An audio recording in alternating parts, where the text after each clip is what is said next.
Alright, welcome back. So in this video we're going to talk about the pen tool. So I like to call this tool the point tool because you can create objects with points. And what it does is it gives you the ability to create unique objects different than what you could do with the rectangle tool. So you'll notice we created I hit V also, that if I select this, I can move it around, and we have a cool looking shape here.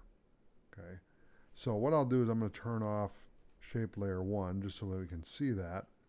And you can see with this, if I click and hold shift, it'll keep the proportion here.